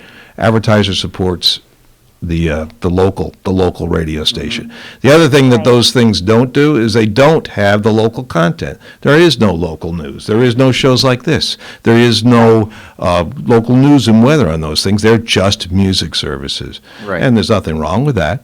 But the fact is, if you want the whole Megillah, your local radio station is doing that for you. And, we're very blessed in Kingston. You have Kingston Community Radio. You got what they're doing across the street on KNY. Right. And what we do on BPM, we're very focused on the community. Right. And there's a lot of local stuff, and that's the connection. Yeah. And that's the thing that some of these other things don't do. Yeah, that's a Right. good. That's good. I'm glad to hear that it hasn't really impacted the business. That's because those local aspects are very important. Like you said, for shows like this, but even, silly things like the weather or, anything, the news, anything. So that's really, that's an important aspect.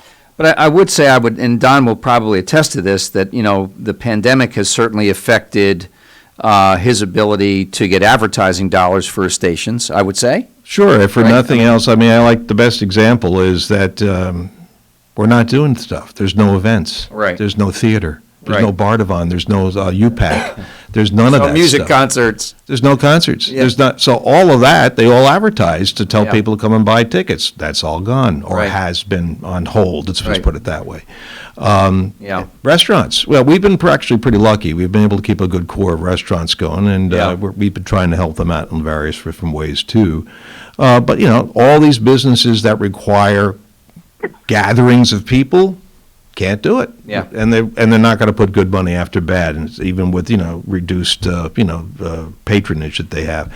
So it has been impactful, and we're hoping that we're coming out of it. We're seeing growth a little by month, and hopefully we'll be back to some kind of normalcy. Hopefully by the end of this year. Great.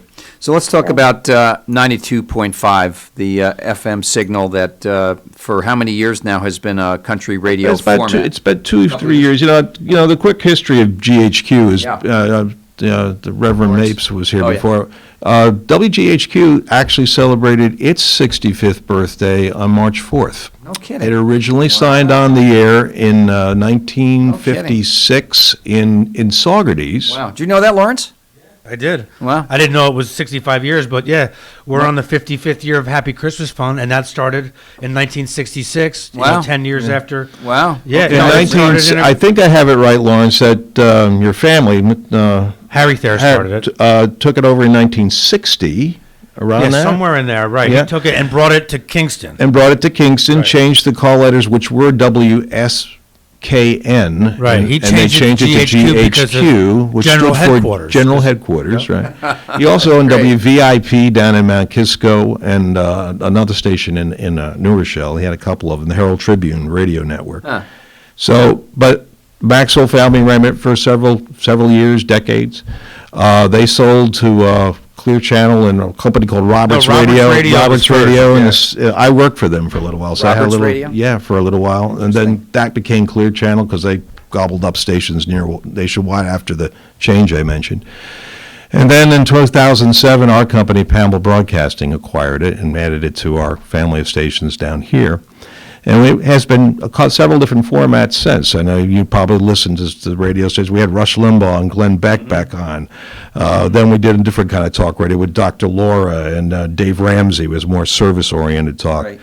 And then we connected GHQ to and simulcast it with WBNR down in Beacon, and it became real country.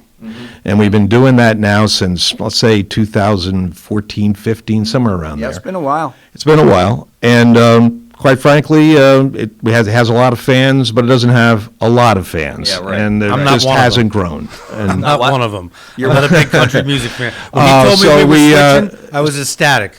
Yeah, so we basically felt that, after trying it for a number of years and it's not growing, it's like a garden. You have a lot of plants in a garden, some thrive, some don't, and this hasn't been. So we decided a couple of months ago that we're going to make a change, and the change is starting Monday, this radio station will first of all begin to exist on its own. We're kind of breaking it away from the other ones that it simulcasts with. And we will be doing we're going to rename the station, WGH, it'll be called Magic 92.5, kind of as an homage to the FM side of this, because we did make that addition a couple of years ago. And Magic 92.5 will play nostalgia, standards, pop music from the 50s, 60s, 70s, and maybe a few songs from the 80s, like Celine Dion and all that. You'll hear Frank Sinatra. You'll hear Simon and Garfunkel. You'll hear some of the softer Beatles tunes. Not rock and roll oriented, more pop. Nice song oriented. You'll hear all of that kind of stuff. All these really great songs that really aren't on the radio as much anymore. And we think that would be a great way to dovetail with what you are doing here on Kingston Community Radio. Right. And we're really excited about it. And the nice thing about it is GHQ will have its own focused approach to things. And we're really happy that we're able to kind of restore something that GHQ actually was many, many years ago, but very music intensive. Val, do you plan on listening to this format? My interest is definitely spiked. I'm gonna have to listen, because I'm thinking of it as this. My daughter got in the car the other day. I was born in 1977, and my daughter got in the car the other day, and she started singing a song from the 80s.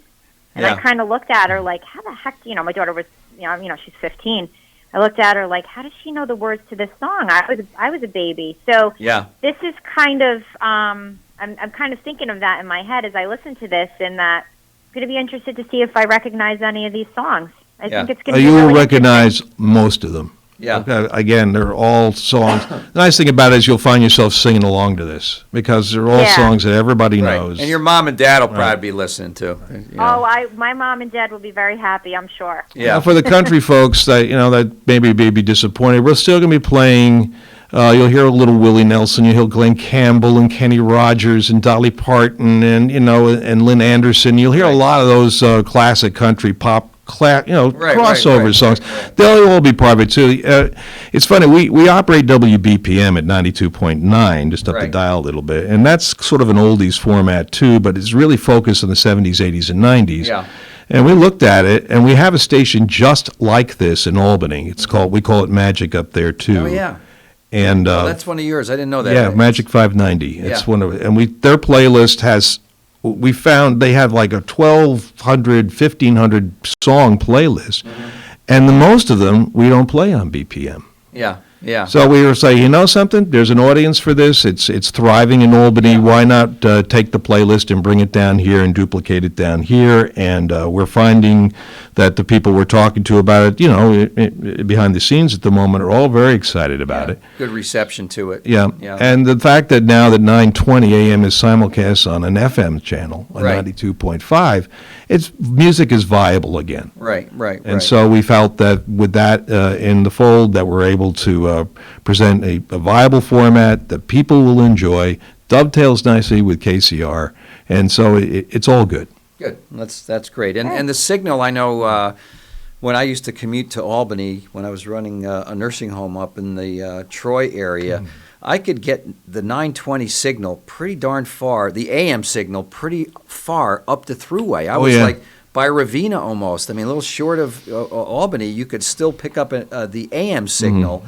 Right. I'm not sure about south as much, and the 92.5 is pretty much let's say greater Kingston area, maybe Rhinebeck, maybe Saugerties certainly, and going down south. So yeah, it's great. I think it's a great idea. Mix it up a little bit, and right, Val, you got to mix it up every once in a while. You got to mix it up. Keep people on their toes. That's right. We're going to do a couple of quick announcements, which were community announcements. I gave one to Don, who is he's a former chair of the chamber board, as am I, but I was back in you were too. Back in Bill Clinton's days, I think. It was a long time ago. Bill Clinton, who's that? Yeah, right. They named a street after him in Kingston. Okay, I don't know. there you go. That's the wrong. Wrong Clinton. Wrong Clinton. Well, you want me to read some of this? Yeah, good, yeah. Okay, well, this is actually good news because they couldn't do it last year because of COVID, I believe. So this year, the Chamber is trying to resurrect the St. Patrick's breakfast. So I'm going to read this verbatim from what they got. Chamber's annual Peter B. Matthews St. Patrick's Day breakfast resumes this year after being canceled. Okay. Right. This year, the event will be virtual, live streamed from the venue uptown, which is where the hotel always has been, former Holiday Inn, now Best Western. It'll be on Facebook and the Facebook page that the Chamber operates, as well as YouTube, from 9 to 10 a.m.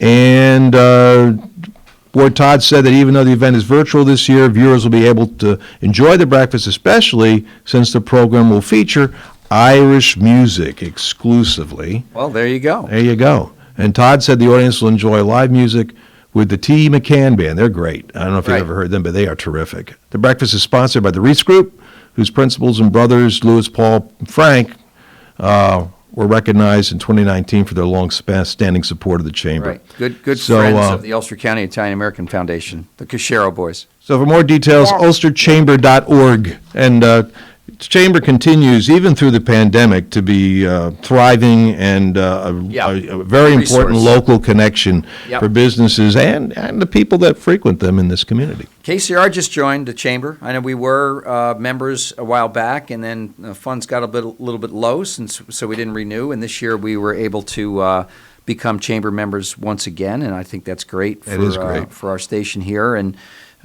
Chamber is a great resource. And I'll just throw a quick plug in for a Rotary, since now you have a lot of Rotary garb on. You can't see this, but look at you in your Rotary socks. I got Rotary socks I want on those. today. Yeah, those are cool. I would give them to you next time I wash them if you want. Okay. But we have Don is the president, Val, of the Highland Rotary Club, and doing an amazing job this year with that organization. And we're going to have our first in-person gathering back in the Gateway Diner, and just do kind of a little social, socially distant. Socially distant, but a reconnect nonetheless. And just, kind of say hi to everybody again. A lot of the folks probably have had their first distemper shot, and so everybody can feel a little bit easier. But so we may or may not be able to jump on that, although we can, because our meeting gets over by 8 or so, right? So we should be able to jump on the Chamber. Yeah, that's what I was planning on doing. Yeah. I think I was a former. Well, it's at 9 o'clock, so there's more enough. So we're good. We're good. Time. So all is good then. We're happy. Beautiful studios that we have here, and things are. I have to say, I have to. He walked out for a minute, but they did a great job. Oh yeah. I mean, we used to have. We cohabitated for a while at the John Street location, and it had fallen into a bit of disrepair. Yeah. And the fact is that we moved our offices out of there and sold the building, to Gerald Salente several years ago. We're now on our business offices are on Broadway at the 721 Center. But the Maxwell family here have done an outstanding job. It's beautiful. First It's class. absolutely beautiful and Yep. well put together, well thought out. I have to commend them on what they do here. It really does look and sounds good too. Yeah. One more quick announcement, Val, that we needed to mention, and on there's going to be a Bavarian luncheon takeout put on by the Kingston Monocore and Damencore, which is a 501c3 social organization. They're in their 153rd year, the German ethnic organization in Kingston. They're located on Greenkill Avenue. So the pickup date is going to be Saturday, March 20th. You got to pre-order by the 16th of March, and they're at 37 Greenkill Avenue. So it's a great opportunity. They have Bavarian meatballs. Have you ever had, Valerie, a Bavarian meatball? I have never. Me either. So I thought the Italians had the corner on that market, but I guess not. Maybe the Swedish too, but now the Bavarians are. Is it more of a pork-based meat? I would guess, but we think put so, pork too. in our meatballs too. We put the kitchen sink. Whatever you have in there, in that whatever's kitchen. left over in the fridge. Yeah, throw it in the meatball. Throw it in the meatball. But Now, how do you put your orders in, Tony? oh, so you can. say that? That's a good question. You can call Terry. Oh well, let's see. There's a few contact numbers, but 338-4094. You can put an order in. You could probably call the Monocore Hall. There's a cell phone here, which looks like an out-of-area cell phone, 315-360-0289. So pre-orders have to be done by March 16th. Pickup date is March 20th. There's a snow date. Do we still need snow dates? Don't even use. That's a four-letter word. I don't want to hear about it. So between noon and 1:30, they're $15. You get a complete dinner, green beans and spätzle and bakery roll and homemade German dessert, and so it's going to be a great opportunity to do that. And more of this stuff is going to be happening. Right. Hopefully. Good. Don? I can't wait until the words socially distanced are a thing of the past. I know. So I just want to say that you guys do a great job here. I just one more time, if I could just say it again for anybody that just tuned in, is starting Monday, country music goes away, and we become Magic 92.5, which is nostalgia pop music from the 60s, 70s, and 80s for the most part, maybe a few 50s and 80s throw in on either end.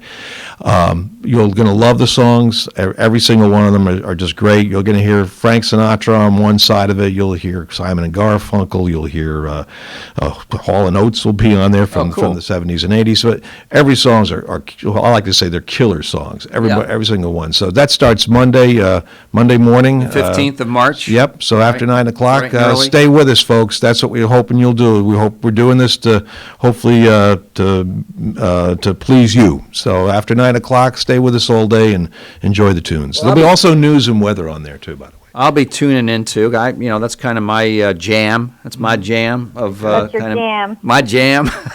I might have to listen to your jam, Tony. You might have to. You'll find it interesting. It's it's a pretty eclectic, wide range of music. I love music, but I always have music on. I almost never not have music on in the office, in the car, at home.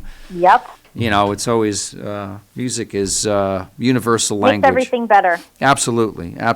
So, Don, we want to thank you for supporting KCR and what you do in the community. You're a great volunteer, and well, the other thing that it's a small little thing, but to me it's a big deal, is that now that GHQ will be by itself and it won't be involved with the other stations as much anymore, we're able to probably even double up on our ability to support KCR. So throughout the day, we'll be reminding people how important it is to start their day with KCR. Great, thank you. And so it'll be on our website. So we really want to have a closer. We can now have a really close relationship now with this program, Right. which didn't make sense before because the other people that listen down in Dutchess and Orange and Rockland wouldn't have not been able to hear this.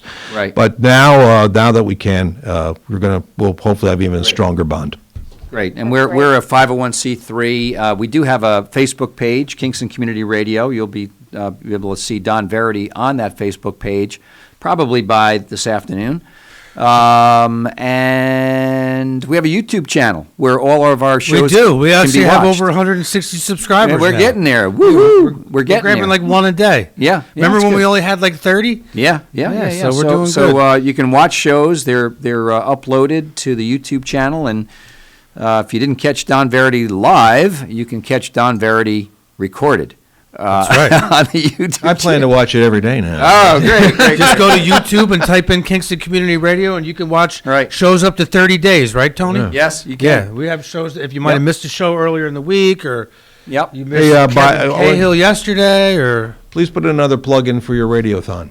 Oh, yeah, thank you. yeah. So that's March 31st. 3 weeks from yesterday. It's going to start at 7 and go to 5. It's to 5. Hopefully, it'll be done at 3, so I don't have to be here for 12 hours. Right. But if I do, no problem. We'll have a schedule of hosts and underwriters that are going to be on for about a half hour, just like the Happy Christmas Just like Fund, the Happy Christmas only Fund, no very similar. public is Right. permitted in. Val Dwyer, thank you for. It's not easy on the being on the phone, right? I miss being in the studio. Yeah. So I'm Well- looking forward to 2 weeks from today. We'll see you then. And be well, be safe, and everybody go out there and do something good for somebody, right? A random act of kindness and peace and love should rule the world. And enjoy the beautiful day. Enjoy the beautiful day. Lawrence, Right. you're going up skiing. And we'll be back on tomorrow, folks, from Great. 7 to Don 9. Verity, Everyone have thank a you great very day. much. Thank you for having me. Thank you. Have a great day, everyone. Thank you for sharing the morning with us and participating in Kingston Community Radio.